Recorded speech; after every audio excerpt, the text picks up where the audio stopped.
Okay, hello everyone. मैं शरद खरे और आप सबका इस पाइथन मशीन लर्निंग ट्यूटोरियल पे स्वागत करता हूँ।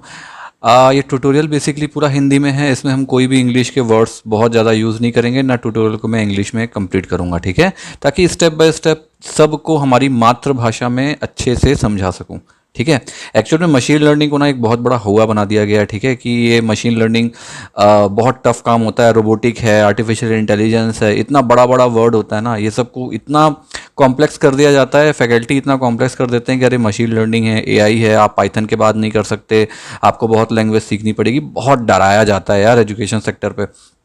तो ये तो बिल्कुल नहीं होना चाहिए। ठीक है। तो मैं आपको इसीलिए इस चैप्टर पे, इस पूरी सीरीज़ पे मशीन लर्निंग को ना एक एक चैप्टर बैठ बैठ के हम एक एक टॉपिक को पकड़ के एक एक चैप्टर बनाएंगे और स्टेप बाय स्टेप एक एक प्रोजेक्ट के थ्रू सीखेंगे कि ये मशीन लर्निंग को एक्चुअल में ना इम्प्लीमेंट की कैसे किया जाता है। ठीक है।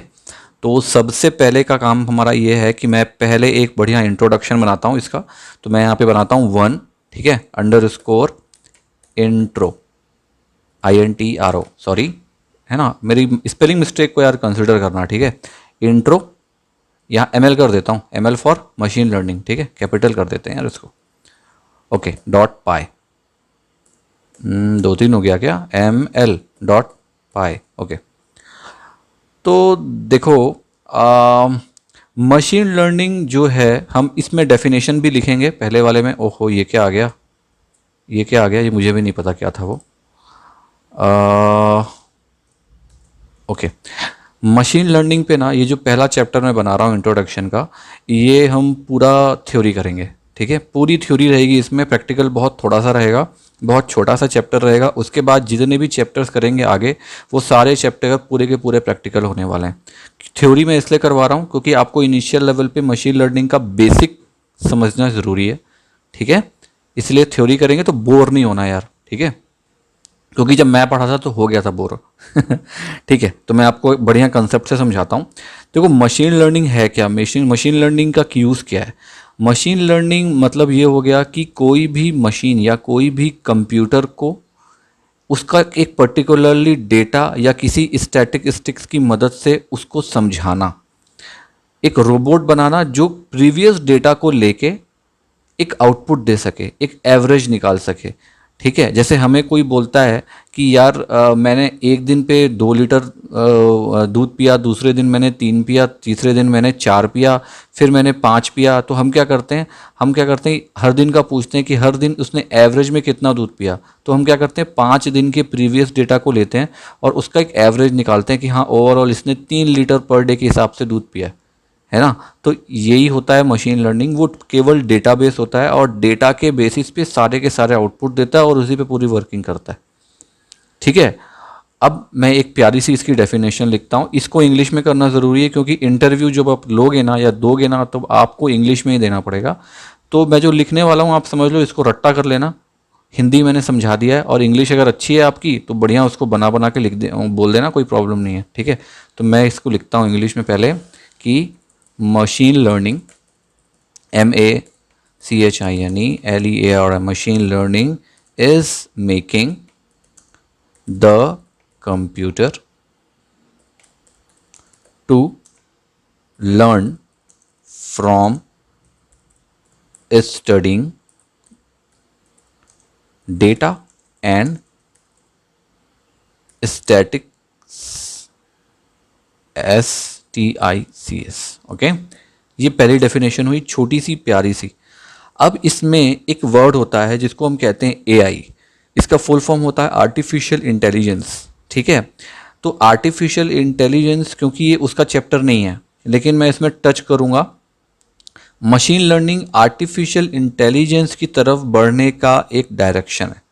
क्योंकि जब आप किसी भी रोबोट को, समझो आप डेटा देते हो, वो खुद का दिमाग लगाता है, मतलब वो एक आर्टिफिशियल इंटेलिजेंस हो जाता है, वो खुद का दिमाग विकसित कर लेता है, उसको एनालिटिक्स की क्षमता आ जाती है उसके पास में। ठीक है। तब इसका मतलब क्या हुआ कि मशीन लर्निंग के थ्रू हम क्या किए, आर्टिफिशियल इंटेलिजेंस की तरफ एक कदम अपना बढ़ाते हैं।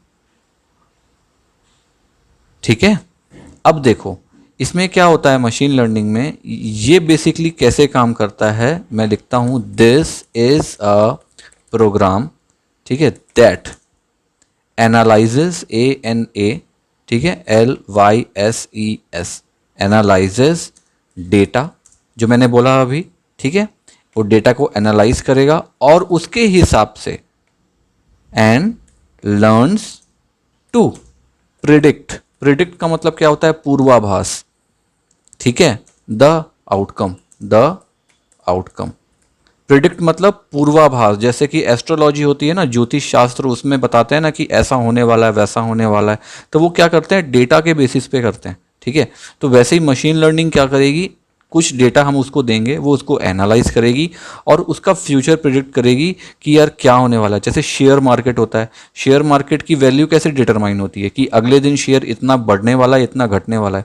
वो प्रीवियस 10 साल, 20 साल, 15 साल, 5 साल, 2 महीना, 10 महीना कुछ डेटा को उठाता है और उसका एक पैटर्न देखता है कि किस पैटर्न में वो काम कर रहा है, कब वो घटा है, कब बढ़ा है, कब ऊपर हुआ है, कब नीचे हुआ है, ठीक है। और उसके हिसाब से एक फ्यूचर प्रोजेक्ट करता है कि नेक्स्ट डे क्या होने वाला है, वो भाव उसका बढ़ने वाला है कि घटने वाला है, ट्रेंड कैसा होने वाला है, घटने वाला है, बढ़ने वाला है, कमज़ोर होने वाला है, वीक होने वाला है, जीतने वाला है, कैसा है।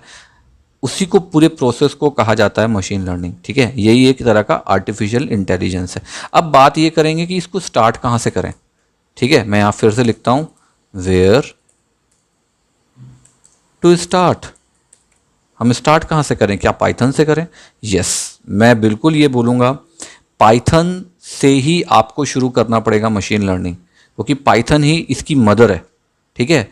तो अगर आप मशीन लर्निंग पे स्टार्टिंग पे आए हो, सबसे पहले तो मैं ये रिकमेंड करूँगा, सबसे पहला काम, आप मेरी पाइथन की प्लेलिस्ट पे जाओ और जाके पूरी प्लेलिस्ट को देखो, समझो। उसके साथ में मैंने 2-3 मॉड्यूल और डाले हुए हैं। मैंने साइपाई डाला हुआ है, मैंने पांडास डाले हुए हैं, मैंने मैटप्लॉटलिब डाला हुआ है, ठीक है। कुछ कुछ मॉड्यूल्स होते हैं जो ज़रूरी होते हैं, उनको भी आप पढ़ो। नमपाई डाला हुआ है जो कि बहुत इंपॉर्टेंट होता है मशीन लर्निंग पे, ठीक है। तो पहले पाइथन की पूरी प्लेलिस्ट देख लो, फिर नमपाई की प्लेलिस्ट देख लो। 2 फिलहाल के लिए सफिशिएंट होती है, बाकी चीज़ें तो मैं कवर कर लूँगा। तो आपको जो बेसिक होता है ना पाइथन का, लिखना कैसे है, सिंटैक्स कैसे होते हैं, डेटा किस किस टाइप के होते हैं, इसकी वर्किंग कैसी होती है, आउटपुट कैसे मिलता है, क्या होता है, बहुत सारी चीज़ें पाइथन की आपको समझ में आ जाएंगी। उसके बाद तुरंत आप मशीन लर्निंग में आ जाना और आपको ईजी सारे कंसेप्ट अच्छे से समझ में आ जाएंगे, ठीक है। और अगर आपको नहीं पढ़ना है तो आप इस वीडियो में बने रहो, पूरा वीडियो को देख लो, पूरी सीरीज़ देख लो। अगर आपको समझ में आ गया तो वेल एंड गुड है यार, कोई प्रॉब्लम नहीं है। अदरवाइज आपके पास बैक क्लॉज है, आप वहाँ जाओ, वहाँ से पढ़ लेना, ठीक है।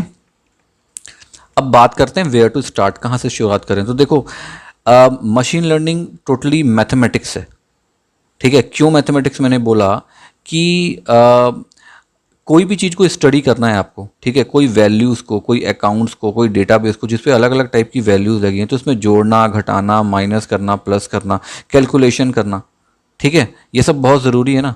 इसीलिए मैथमेटिक्स मैंने बोला, ठीक है। तो मैथमेटिक्स बहुत इंपॉर्टेंट होता है। तो मैं इसको बढ़िया से यहाँ लिख देता हूँ, ठीक है, कि हियर फॉर कैलकुलेशन, ठीक है, important numbers based on data sets. अब ये डेटा सेट्स क्या होता है आप बोलोगे, ठीक है। डेटा सेट्स मतलब कलेक्शन ऑफ वेरियस डेटा, बहुत सारे डेटा का एक कलेक्शन, ठीक है, उसको कहते हैं डेटा सेट्स, ठीक है। तो here for calculation important number based on data sets, ठीक है, वी यूज क्या? मैथमेटिक्स। एंड फॉर स्टडिंग, मैं इसको भी लिख देता हूं, स्टैटिक्स। ये क्या होता है वर्ड? ये जो मैंने बोला यहाँ पे, इसमें देखो स्पेलिंग मैंने गलत कर दी ना, STA यहाँ होता है TI होता है, ठीक है। स्टैटिस्टिक्स मतलब बहुत सारे डेटा और उसका पैटर्न, एक तरह का, उसको समझने के लिए, एनालाइज करने के लिए, ठीक है। तो देखो,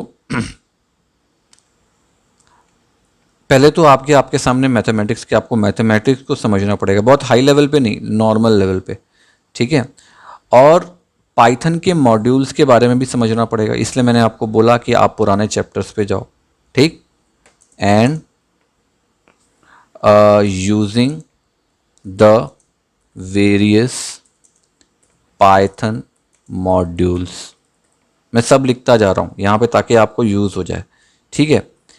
अब क्या करेंगे, यहाँ पे हम क्या करेंगे, यहाँ पर हम सबसे पहले ही इसको शुरू करने के लिए हम क्या करेंगे, फंक्शंस कैसे बनाना है उसके बारे में भी आपको समझना पड़ेगा पहले, ठीक है। तो आप जब पाइथन पढ़ोगे ना तो वो उससे क्लियर हो जाएगा। तो सबसे पहले मैं क्या करता हूँ, आपको समझाता हूँ कि यार ये जो डेटा सेट नाम का वर्ड है ना, ये होता क्या है। अपन ने तो बोल दिया कलेक्शन ऑफ वेरियस डेटा, ठीक है। फॉर एग्जाम्पल जैसे कि मैं एक सेट लेता हूँ, ठीक है, या फिर मैं एक लिस्ट लेता हूँ, ये लिस्ट में कुछ वैल्यू डालता हूँ 99, ठीक है, 86, 87 डाल देता हूँ, 88 डाल देता हूँ, 111 डाल देता हूँ, 86 है, 103 डाल देता हूँ, ठीक है, 87 कर देता हूँ, रिपीटेड ले आते हैं, 94 ले आता हूँ, 78 ले आता हूँ, 77 ले आता हूँ, 85 ले आता हूँ, इसके बीच में कॉमा छूट गया। एक और वैल्यू कुछ ले लेते हैं, 86 ले लेते हैं और 89 ले लेते हैं। एक कितने हो गया ये देखो, 1 2 3 4 5 6 7 8 9 10 11 12 13 14 13 रहने देते हैं, 13 ठीक है। मान लो ये एक वैल्यू है, तो ये क्या है मालूम, ये पूरा का पूरा आपका डेटा है। इसको हमने बस एक सेट पे लिख दिया है, ठीक है। जैसे कि डेटाबेसेस होते हैं ना, जैसे देखो मैं एक एग्जांपल दिखाता हूँ आपको। हम गूगल करते हैं और यहाँ पे मैं लिखता हूँ डेटा बेसिस एग्जाम्पल, ठीक है। इसको छोड़ दो, इमेज निकालता हूँ मैं सीधे। देखो ये, इसको देखते हैं, ठीक है। इसको ना मैं बड़ा कर देता हूँ, open in a image in a new tab. ये देखो, ये आप देख रहे हो, employ ID, last name, first name, gender, title, ये क्या है, ये पूरा डेटाबेस है, ठीक है। ये एक डेटाबेस है, किसका डेटाबेस है, देखो हेडिंग दी हुई है एम्प्लॉय, एक ही एम्प्लॉय का डेटाबेस है। इसकी एम्प्लॉय आईडी है, ये उसका लास्ट नेम है, ये उसका फर्स्ट नेम है, उसका जेंडर है, मतलब कलेक्शन ऑफ वेरियस डेटा, इसी को हम डेटा सेट बोलते हैं, ठीक है। तो ये सिंपल सी चीज़ है, ये आपका हो गया। अब ये जो चीज़ है ना, ये क्या है मालूम, ये आपका डेटा सेट होता है। जैसे देखो ये जो हो गया ना, ये वाला कॉलम, ये एक पर्टिकुलरली एक फील्ड को डिनोट कर रहा है, ये केवल आईडी के बारे में बता रहा है। तो ये क्या हो गया आपका डेटा सेट। लास्ट नेम क्या हो गया, डेटा सेट, ये भी एक पर्टिकुलरली चीज़ दिखा रहा है, ठीक है। ये अलग अलग, अब वेरियस नंबर ऑफ डेटा, इतने सारे डेटा को जब आप मिलाओगे ना, तो ये पूरा का पूरा आपका डेटाबेस बनता है। मतलब कलेक्शन ऑफ डेटा सेट आप बोल लो इज कॉल्ड डेटाबेस, ठीक है। क्लियर, देखो मैंने सिंपल लैंग्वेज में आपको समझाया कि क्या होता है। अब आप देखो, इसी पे देखो, आप इसमें किसी का एवरेज निकालना चाहते हो, मेल फीमेल कितने निकालना चाहते हो, किसका नाम ए से है, किसका नाम बी से, फिल्टर करना चाहते हो, कितनी सारी चीज़ें सॉरी आप इसमें कर सकते हो। कौन प्रोग्रामर है, कौन प्रेसिडेंट है, कौन प्रोडक्ट डिज़ाइनर है, उसको फिल्टर करना चाहते हो। हम बहुत कुछ कर सकते हैं ना, इसी पूरे प्रोसेस को एनालिसिस बोलते हैं, ठीक है। तो मशीन लर्निंग ना इसी प्रोसेस पे ही काम करती है, और किसी चीज़ पे वो काम नहीं करेगी, ठीक है। बहुत बड़े बड़े, ये तो छोटा सा डेटा सेट है, एक डेटा बेस है, बहुत बड़े बड़े डेटा बेस होते हैं। जैसे यहाँ पे मान लो ये एम्प्लॉय आईडी मान लो यहाँ 15 दी हुई होगी, हो सकता है डेटाबेस में ना आपके पास 10,000 20,000 रियल लाइफ में जब आप देखोगे उतनी मिलती है। वहीं पर मशीन लर्निंग काम करती है प्रॉपर। तो जितना बड़ा डेटा सेट रहेगा आपके पास, जितना बड़ा डेटाबेस रहेगा आपके पास, दोनों चीज़ों में मशीन लर्निंग बहुत सटीक काम करेगी, इस चीज़ का ध्यान रखना। जितना कम डेटा आपके पास, उतना आपको मज़ा नहीं आएगा, और प्रॉपर जो एक्यूरेट आपको चाहिए ना मशीन लर्निंग से, जो एक्सपेक्ट करते हो वो आपको नहीं मिलेगा, ठीक है।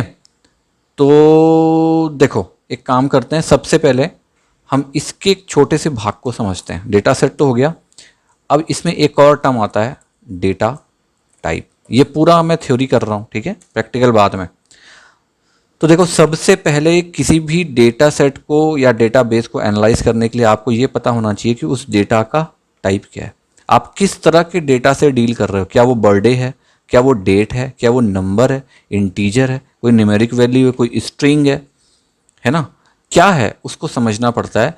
तो देखो इसमें ना 3 तरह की कैटेगरी होती है डेटा की, ठीक है। तो मैं लिखता हूँ यहाँ पे, there are 3 types of main category of data type in ML. ML लिख रहा हूं फॉर मशीन लर्निंग, ठीक है, इसको याद रखना। पहली कैटेगरी क्या होती है, इसको हम कहते हैं न्यूमेरिकल, ठीक है। न्यूमेरिकल मतलब इंटीजर ले लो, नंबर ले लो, इस टाइप की चीज़ है। मैं सबको ब्रीफ करूंगा, बहुत अच्छे से ब्रीफ करूंगा, ठीक है। अब इसको समझना ये ज़रूरी है कि न्यूमेरिकल जो है ना, मैं यहाँ पे लिखता हूँ नीचे में, इसको यहाँ लिखता हूँ नीचे में। न्यूमेरिकल जो है, न्यूमेरिकल ये भी दो भागों में है। कौन कौन से भाग में, एक को हम कहते हैं डिस्क्रीट डेटा और एक को कहते हैं कंटिन्यूस डेटा, ठीक है। तो पहले मैं यहाँ लिखता हूँ डिस्क्रीट, ए लिख दिया क्या मैंने, हाँ, डिस्क्रीट डेटा। अब आप बोलोगे डिस्क्रीट डेटा क्या होता है। देखो, जो भी डेटा इंटीजर में होते हैं, मतलब जैसे कि बहुत लिमिटेड होते हैं बोलना चाहिए, जैसे कि मान लो 100 या मान लो 10, या इसको एक एग्जांपल से लेता हूँ। जैसे कि मान लो एक रास्ते में ट्रैफिक इंडिकेटर लगा हुआ है, ठीक है, और ऑन एन एवरेज वो काउंट कर सकता है ना कितनी कार उससे पास होती है, 100 कार, 200 कार, 300 कार, है ना, वो काउंट कर सकता है ना। कितना जाएगा, ज़्यादा से ज़्यादा 1000 कार जाएगी पर डे, 2000 कार जाएगी पर डे, लेकिन काउंटेबल है, वो काउंट कर लेगा। ये जो पूरा क्राइटेरिया होता है ना, ये डिस्क्रीट डेटा में आता है, ठीक है। जिसमें यहाँ लिखता हूँ कि नंबर्स, ये इसकी ऑफिशियल डेफिनेशन जो है मैं वही लिख रहा हूँ, ठीक है। Numbers that are limited to integer, ठीक है। लाइक जैसे कि number of cars passing by a road, हम काउंट कर सकते हैं ना कितनी कार जा रही है, अगर एक इंडिकेटर लगा दिए या कुछ भी, या हमको एक किसी ने टाइम दे दिया 10 मिनट का और बोला कितनी कार जाती है काउंट करके बताओ, तो हम काउंट कर लेंगे कि 10 जा रही, 20 जा रही, 50 जा रही। ये सब जो काउंटेबल वाली चीज़ें हैं ये आती हैं आपकी डिस्क्रीट डेटा के अंदर, ठीक है। दूसरा जो होता है, दूसरा वाला जो होता है उसको हम कहते हैं, मैं यहाँ पे लिखता हूँ उसको सेकंड। ये तो हो गया था आपका फर्स्ट, तो यहाँ लिखता हूँ फर्स्ट, ऐसे कर देता हूँ इसको, ओके। अब यहाँ कर देता हूँ सेकंड, ऐसे। दूसरा जो होता है इसको कहते हैं continuous data, NOUOUS, continuous data. मैं एक्चुअल में ना हमेशा इसकी स्पेलिंग मिस्टेक करता हूँ, आज सही लिखा हूँ पहली बार। कंटिन्यूस डेटा क्या हुआ, मतलब इन्फिनाइट वैल्यू, ठीक है। जैसे कि किसी आइटम का साइज, किसी आइटम का प्राइस, ठीक है, उसकी वैल्यू प्रिडिक्शन पे होती है हमेशा, ठीक है। घटती है, बढ़ती है, घटती है, बढ़ती है ना, अलग अलग हो सकती है। Size of an item infinite value हो सकती है, कितना भी बड़ा हो सकता है, कितना भी कम हो सकता है। लेकिन उसको कार से मत करो आप रिलेट, क्योंकि कार एक दिन में, एक छोटा सा शहर है जहाँ गिन के 50 कारें हैं, तो मैक्सिमम 50 कारें ही पास होंगी एक पर्टिकुलर रोड से, एक ऑब्वियस है। लेकिन किसी भी चीज़ का, आइटम का प्राइस वो घट सकता है, बढ़ सकता है, काफ़ी लंबा जा सकता है, ठीक है। और साइज़ भी है ना। तो मैं यहाँ लिखता हूँ पहले, यहाँ लिखता हूँ number that are of in finite, infinite नहीं यार, NITE वैल्यू, है ना। जैसे कि मैं लिखता हूँ like price of an item, इसको मैं समझाऊंगा बहुत अच्छे से आपको, ठीक है। ये हो गया आपका दो न्यूमेरिकल टाइप पे, ठीक है। न्यूमेरिकल टाइप के दो एस्पेक्ट्स जो होते हैं ये होते हैं डिस्क्रीट डेटा और कंटिन्यूस डेटा।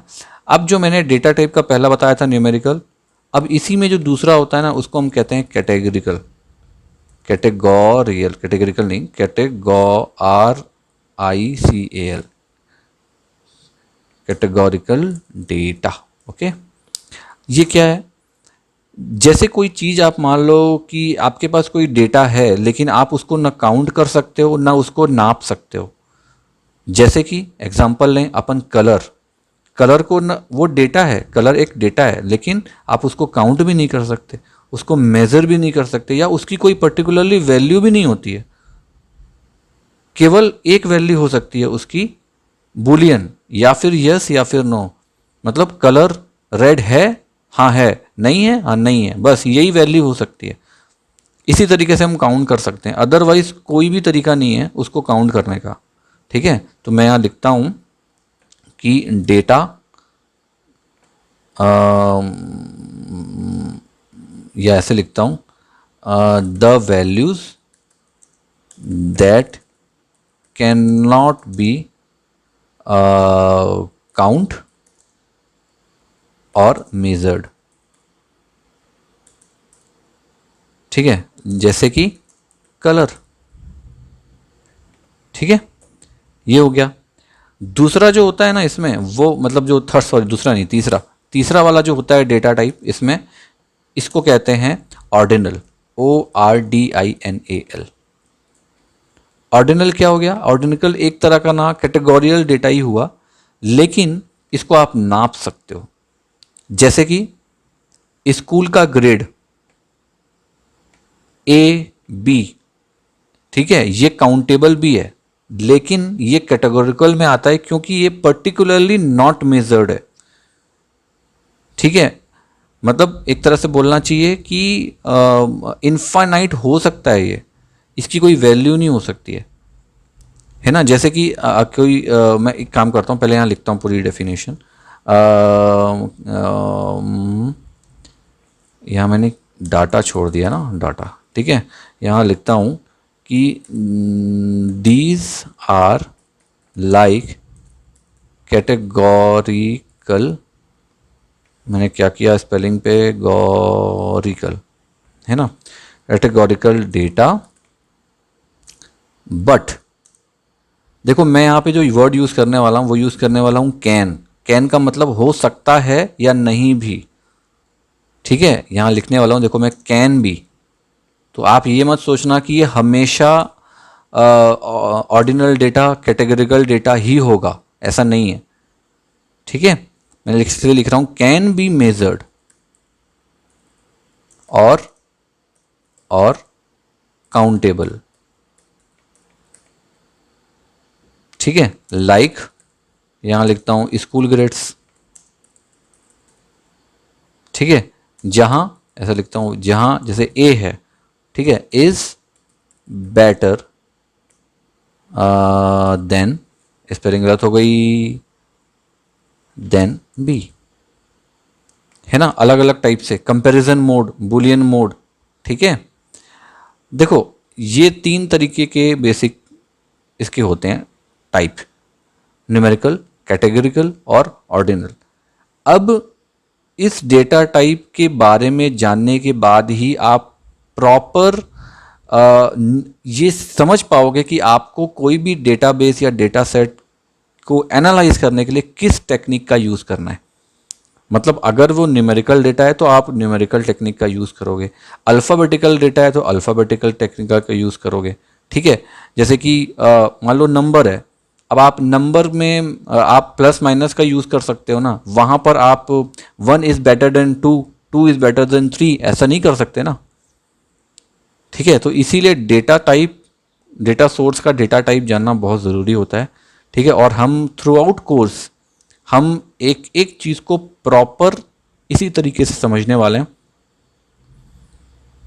ठीक है, तो होप आपको ये चैप्टर मेरे हिसाब से अच्छे से समझ में आ गया होगा। छोटा सा है, बहुत प्यारा सा मैंने थ्योरी लिख दिया है।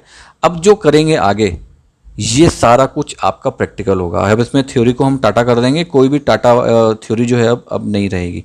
ठीक है, तो चलो ये फर्स्ट वाला चैप्टर मैं यहाँ पे रोकता हूँ। होप आपको समझ में आ गया होगा, और अब फटाक से अपन चलते हैं सेकंड चैप्टर की तरफ, जहाँ मशीन लर्निंग को और बढ़िया से ब्रीफ करते हैं। ओके, चलो ओके।